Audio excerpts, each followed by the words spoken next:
una tarea para la próxima, no sé cuánto. ¿Ah?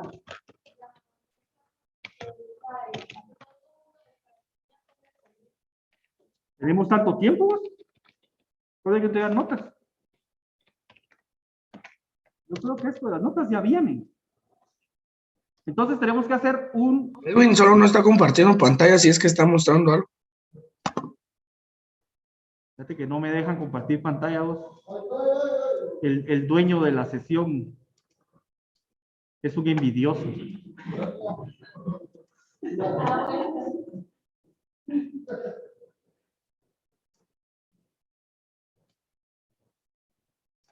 Bueno, Jun no está en la cámara. De Lourdes sí está, pero queremos ver más de ella. Josué no está en la cámara. Sí, Josué, hombre. Díganme ustedes, papá. A ver, díganle, Josué. Josué, hombre. Josué, hombre. Ahí está. Ay, no. ¿Por qué no? Son compañeritos, que se hablen. Se quieren ver también ellos. Entonces, miren, pues, la idea es que vamos a hacer un solo programa. Hacer un solo programa que integre todos los sorts. ¿Qué sort vamos a hacer? Vamos a hacer de burbuja,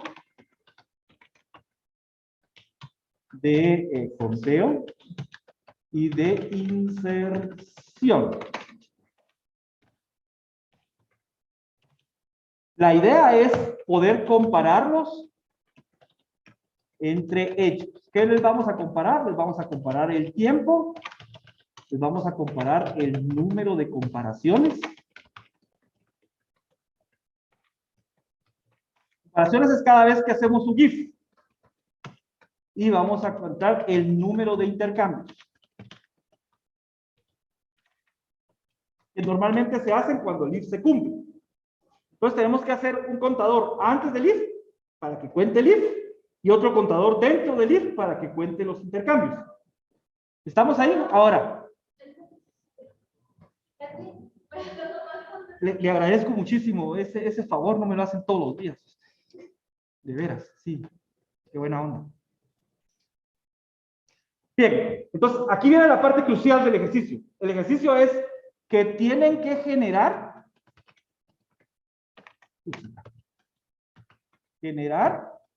los números y poder probar el sort con el mismo conjunto de datos. Aunque aquí no es conjunto, debería ser como, ¿qué sería? Grupo de datos. ¿Por qué no puede ser conjunto? En los conjuntos no pueden haber repetidos. ¿Se acuerdan? En los conjuntos tampoco importa el orden.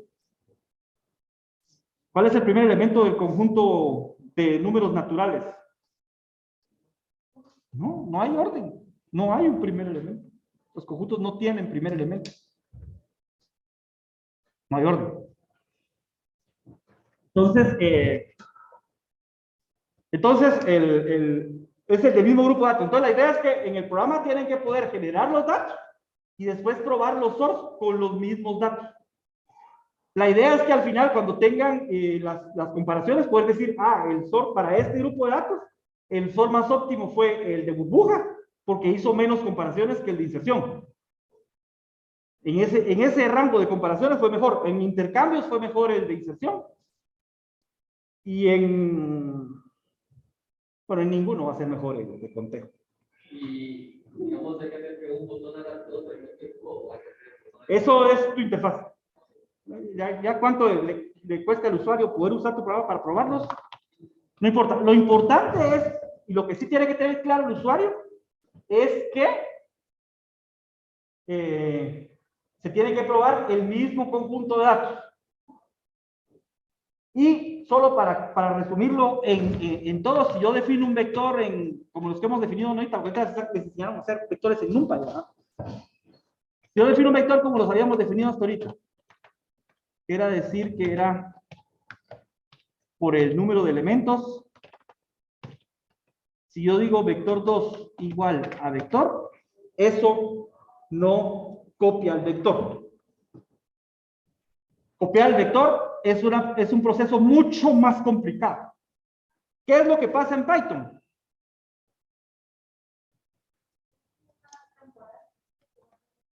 Ahorita les voy a explicar cómo funcionan en Python estas variables feas.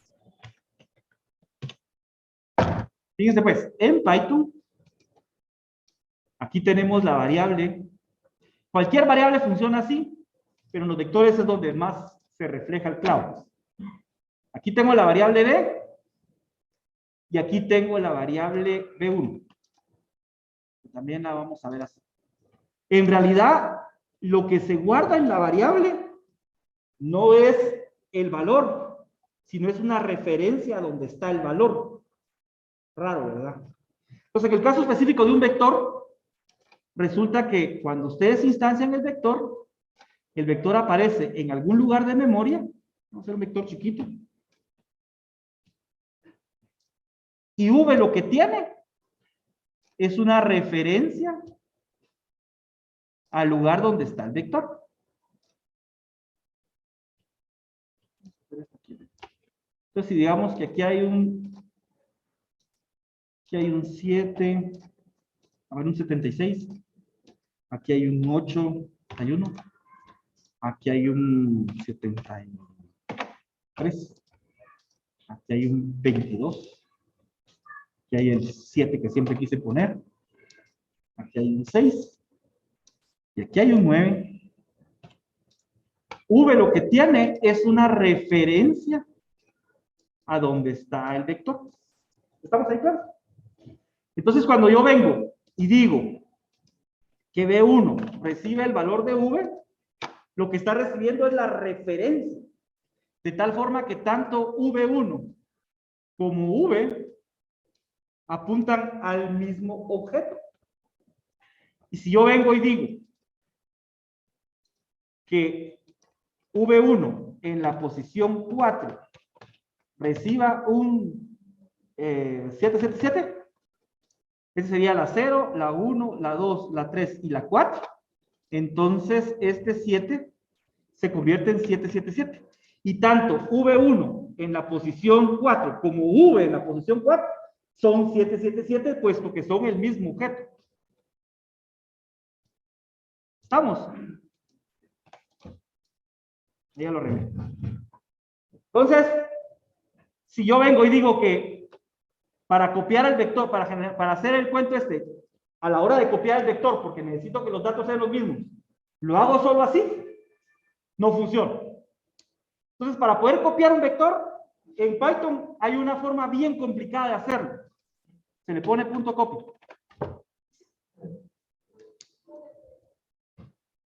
¿Estamos ahí? Esto lo vimos ahí, lo googleamos con la otra sección. Ah, muchas gracias. Entonces vamos a ver. ¿Cómo? No.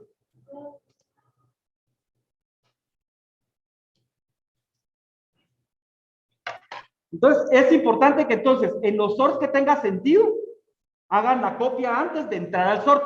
Y el tiempo de copiar y el tiempo de mostrar no lo tomen en cuenta, porque no es parte del sort, ¿verdad? ¿Sí estamos ahí claros? Por ejemplo, el mostrar un vector se tarda un montón de tiempo más que hacer el sort. Entonces, tengan cuidado en eso, bueno, para vectores pequeños, ¿verdad? Tengan cuidado en eso porque si no, si le ponen el tiempo de mostrar el vector, les va a dar tiempos que no son tan reales, ¿verdad? ¿Cómo se cuenta el tiempo? Pues hay una función por ahí que les da la hora en el ratito que están. Con time, creo que es. Le dan time antes de pensar, en otra variable le dan time después de terminar y la resta de los time les da el tiempo, creo que en segundos o en milésimas de segundo. No me importa la unidad con la que entreguen el tiempo, puede ser milésimas de segundo, lo que les convenga a ustedes. Sí tienen que tener decimales, eso es lo importante, ¿verdad? No me van a decir que son 3 segundos y el otro te da 3 segundos también, porque uno se puede poner 3.1 y otro 3.9. ¿Te parece, José Andrés Guillén Orellana? Ahorita andaba viendo lo que he escrito ahí para... Pero sí, todo bien. Gracias, José Andrés. ¿Y qué decís vos, Josué Félix? ¿Te suena o no? Sí. Gracias, José. Bien. Entonces, esta parte de entender cómo funcionan las variables es importante, pero en Python esta cosa resulta que es todavía peor ustedes. A ver si tengo Python aquí. Si digo que A es igual a 3, entonces en algún lugar va a aparecer por ahí. Fíjense que Python es bien raroso en algunas cosas ustedes. Porque tiene un espacio de memoria que le llama A. Que hace referencia, y la realidad es esta, hace referencia a donde está el 3. Pero para efectos prácticos vamos a decir aquí que tiene el 3. ¿Vamos ahí claros? Pero si yo después digo que A es igual a 7. ¿Cómo? Ah, ¿pero a cuál? Al Python, perdón. Estoy en clase. ¿Manda? Ok. Vamos a hacerle más zoom todavía. Disculpen, chicos.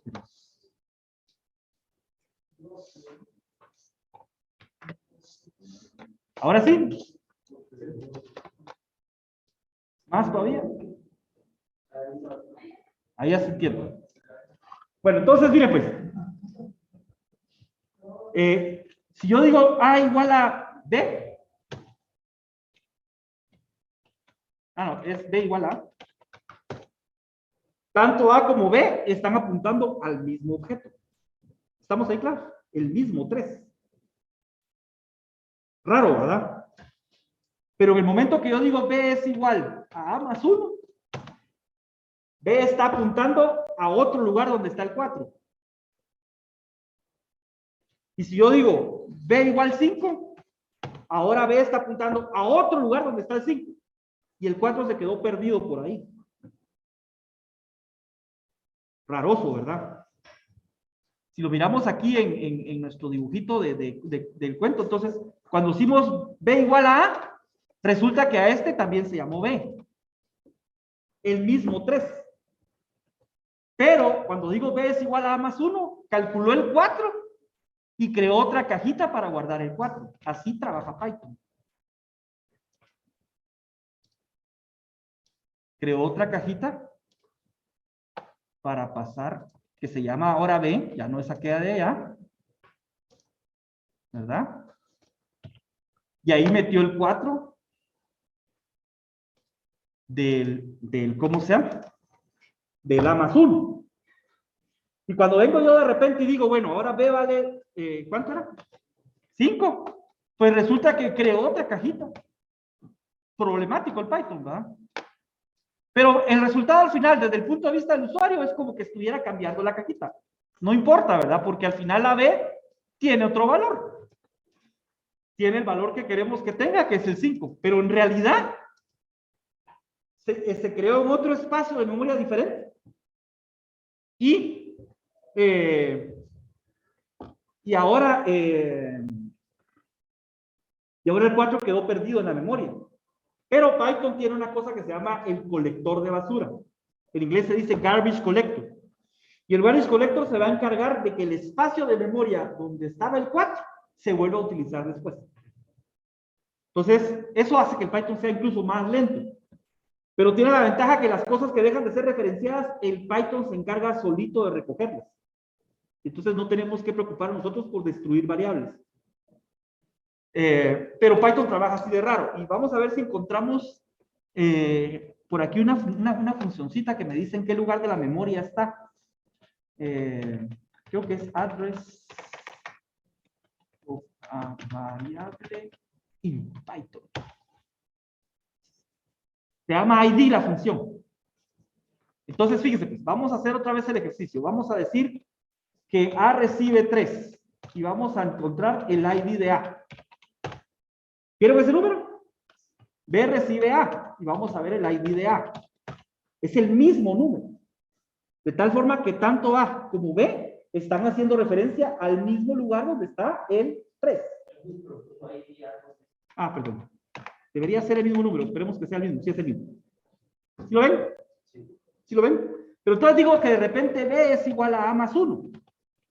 Y el ID de A es el mismo número, pero el ID de B ahora es otro.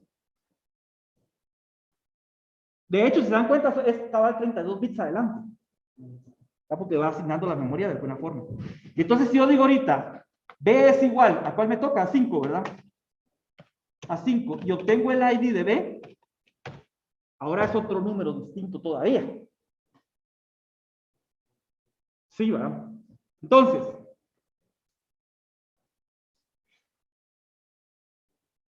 quiero hablar ahora de parámetros. Porque cuando pasan los parámetros pasa exactamente lo mismo. Los parámetros en realidad son variables nuevas que solo existen adentro de la función.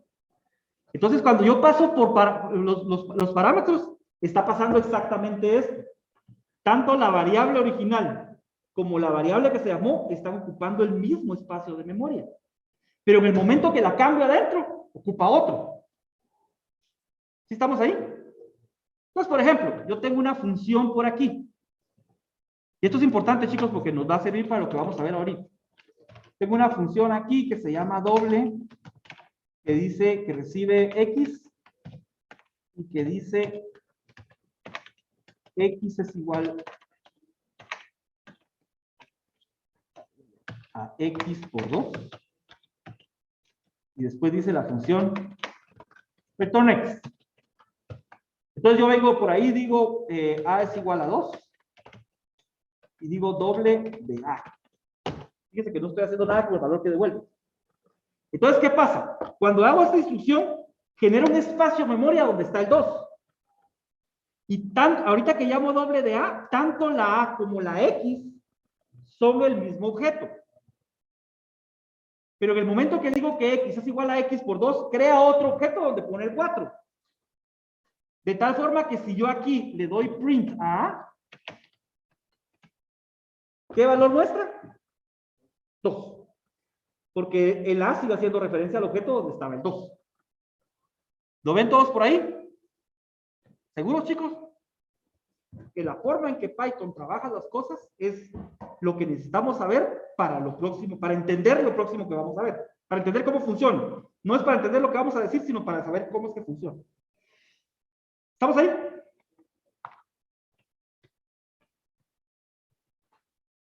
Bien. Entonces, pasa lo mismo cuando yo paso un vector, ¿verdad? Si yo paso un vector como parámetro, si yo modifico adentro el vector, o sea, entre corchetes, sí, al salir voy a encontrar el vector modificado. Porque no es lo mismo modificar V que modificar V entre corchetes en la posición, ¿verdad? ¿Sí estamos ahí? Sí, perfecto. Para que estén claros de que si yo paso por parámetro un vector, no se copia. A menos que le dé el copy. Pero entonces, por ahí va el rollo. Perfecto. Entonces ya estamos claros en esa parte. Entonces, hablando de parámetros, entonces decimos que Python pasa los parámetros por referencia. A diferencia de otros lenguajes que permiten pasarlos tanto por referencia como por valor. Cuando yo lo paso por valor, lo que se pasa es una copia. Pero en el caso de Python no pasa copias, sino hace copias en el camino, ¿no? Rarosos. Ningún otro lenguaje trabaja así, de los que yo conozco. Bueno, entonces,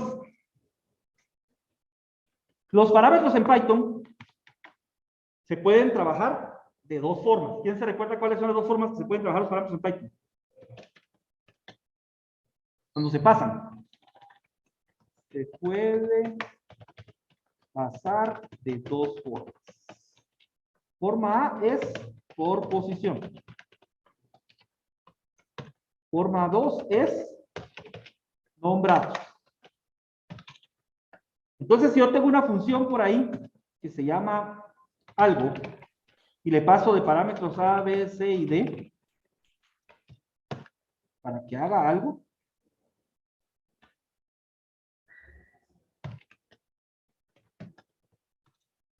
la función por ahí en algún momento termina, ¿eh? Entonces, Yo a la hora de llamar la función tendría que decir algo, digamos que lo hago con 2, 4, 6 y 8. Entonces, ¿quién recibe el 2? A. ¿Quién recibe el 4? ¿Quién recibe el 6? ¿Y quién recibe el D? Ah, es lo que ha hecho Jumbo. 8. Exacto, excelente. ¿Qué recibe D? Era la pregunta, ¿verdad? Realmente. Entonces, si yo vengo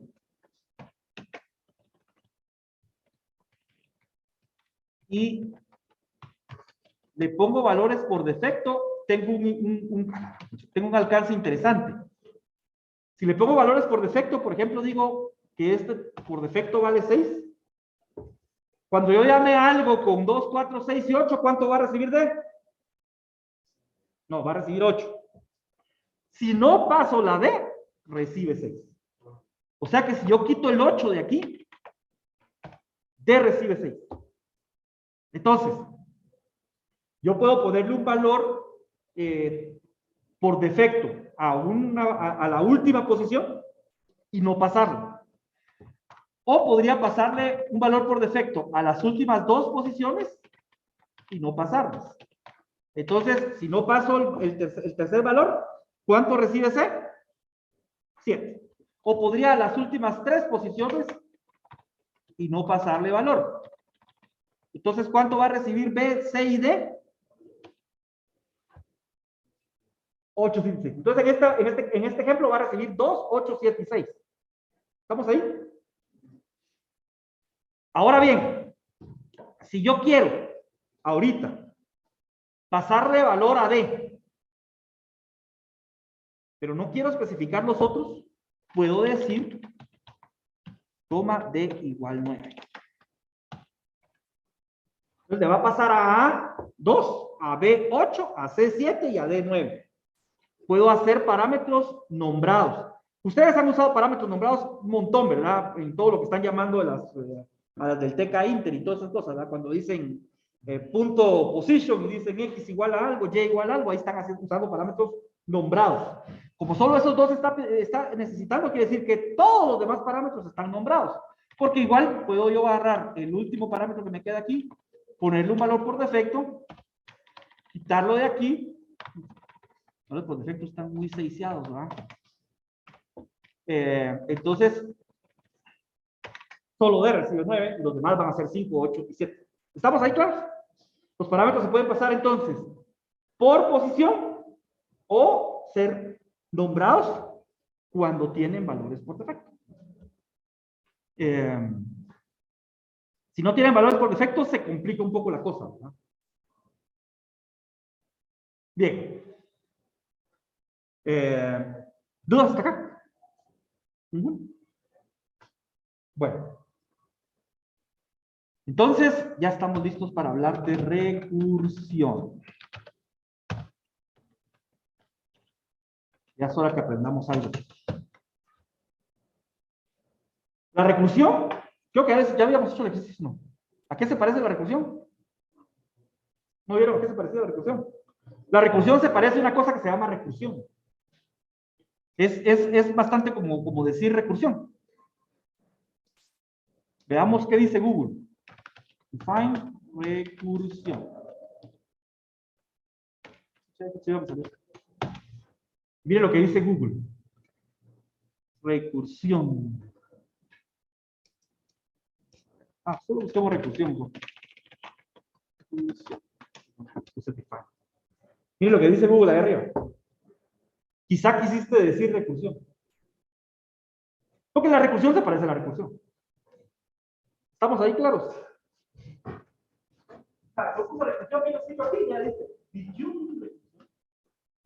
Entonces, y esto no es para complicar en la vida, realmente ayuda a entenderlo. O sea, la recursión se parece a la recursión. Es como hacer recursión.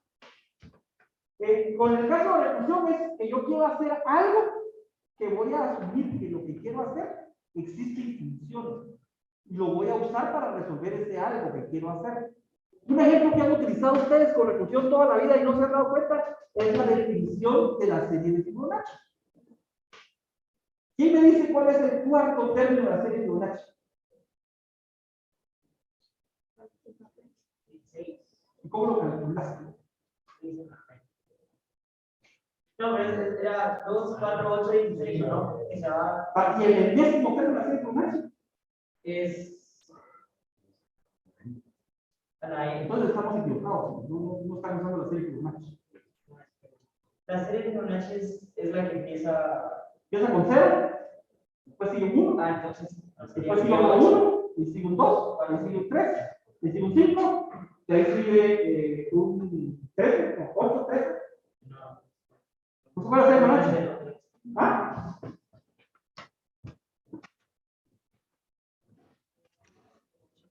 ¿Cómo? No vas a ver así lo si viene de 0, no vas a ver así. De Fibonacci. Empieza con 0 y con 1. ¿Quién me dice cuál es otro término? 1. ¿Cuál? ¿Cuál sigue? ¿Cuál sigue? No, sigue 3. 5. ¿Quién sigue? 8, 8. ¿Cuál sigue? 13, 13. ¿Cuál sigue? Ya encontró alguien ahí el 21, 34. 55. ¿Cómo sale el enésimo término entonces de la serie Fibonacci? A menos 1 más. Es la anterior más la que está actualmente. Exacto. O sea, es la suma de las dos anteriores. ¿De las dos anteriores qué? Términos de la serie de Fibonacci. ¿Estamos ahí claros? Entonces quiere decir que la serie de Fibonacci está definida sobre sí misma. Porque el enésimo término de la serie de Fibonacci es el enésimo menos un término más el enésimo menos 2 término. Entonces la definición es recursiva. Para definir Fibonacci estoy usando Fibonacci. Porque es la suma de los dos términos anteriores de la serie de Fibonacci. Esa es una definición recursiva. Entonces, la serie de Fibonacci se parece a la serie de Fibonacci del término, enésimo término. Se parece al anterior más el previo, ¿verdad? Esa es una definición recursiva. O sea, es una definición que se usa a sí misma para definirse. Está raroso, ¿verdad? Ahora, ¿qué es lo que pasa aquí? Que en algún momento tenemos que parar esto. ¿Sí estamos ahí claros? Porque el segundo término de la serie Fibonacci, ¿cuánto es? Es 1. ¿Y el primero? 0. Entonces yo puedo seguir la recursión hasta que encuentre algo que sé. Y entonces eso ya me define todo el resto. ¿Sí estamos ahí? Porque, por ejemplo, el cuarto término de la serie Fibonacci, estamos claros que es entonces el tercer término más el segundo término. ¿Está claro para todos? Pero entonces, ¿qué es el tercer término de la serie Fibonacci? Pues es el segundo más el primero. ¿Verdad? Pero yo ya sé que f de 2 es 1 y f de 1 es 0. Entonces yo ya sé que esto, me equivoqué de línea, yo ya sé que esto que está aquí es un 1. Yo ya sé que esto que está aquí es un 0. Por lo consiguiente, la suma es 1. Y por lo consiguiente, entonces esto es un 1. Y ya sabía que f de 2 es 1. Por lo consiguiente, esto es un 2. Y el cuarto término de la serie Fibonacci es un 2. No quisiéramos preguntar cuánto es el quinto. Al menos no de esta forma, ¿no? Pero como ya estamos en el de 4, ya vamos mejorando. ¿Estamos ahí? Sí. Entonces, esta es una definición recursiva. Lo que quiere decir que para definir una cosa se define en términos de sí mismo. ¿Sí? ¿Estamos ahí? Perfecto. Entonces, otra cosa que se puede definir de forma recursiva es el factorial. ¿Se acuerdan del factorial? ¿Cuál es el factorial de 5? Es 1 por 2 por 3 por 4 por 5. Pero también podría decir que el factorial de 5 es 5 por el factorial de 4. Y el de 4 es 4 por el 3. Y el de 3 es 3 por el de 2. Y el de 2 es 2 por el de 1. ¿Y cuándo paro? ¿Verdad? Pues paro cuando conozca un caso. Y el caso que conozco es que el factorial de 0 es... No. Es 1. Factorial de 0 es 1. Ahí te recuerdo. Sí, no. El factorial de 0 es 1 por definición. Alguien decidió que el factorial de 0 era 1 y se acabó. Matemáticos trabados, ¿verdad? Cosas así les agarran. Vienen y dicen, para mí que el factorial de 4 es, que el factorial de 0 es 1. Y ahí lo arreglaron todo. Ahí se arreglaron la vida. Hay unas cosas que los matemáticos son cultura de definición. Así que... Pero entonces, ¿cómo? Como elevar a la 0 también se definió, ¿no? Es que no. Elevar a la 0 es 1, ¿verdad? Sí, tiene una, sí hay una demostración. No es por discusión. Bueno, entonces, entonces dejámosla por ahí. Entonces, chicos, por favor, búsquense la definición de factorial de recursión en el camino. Dice, en la ciencia de computación, la recursión es un método para resolver un problema donde la solución depende de la solución de instancias anteriores del mismo problema.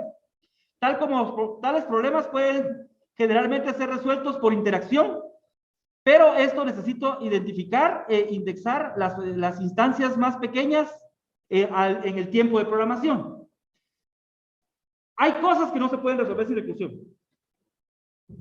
Entonces, miren, este es un ejemplo de recursión. ¿Qué ves de raro ahí?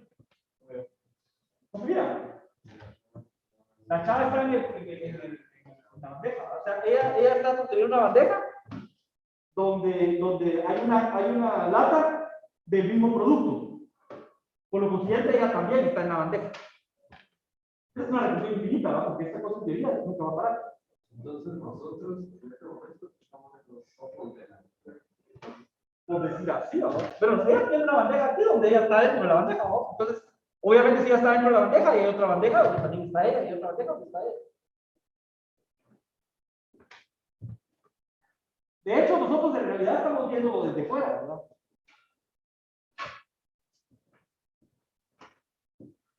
Bien. Para que podamos resolver la recursión realmente, la caja que está dentro debería tener menos gramos. Y entonces en algún momento dejan de haber gramos y deja de haber caja. ¿Verdad? Digamos, esta dice 500 gramos, la caja de adentro tal vez tiene 400 gramos.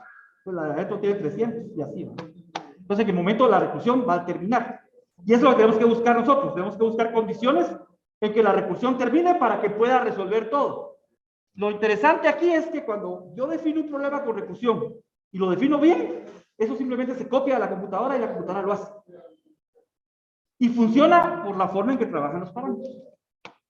Lo vamos a ver la próxima clase, si Dios quiere.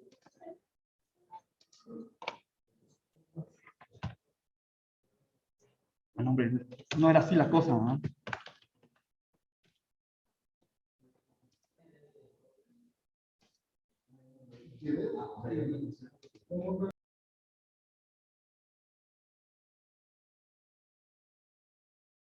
Bueno.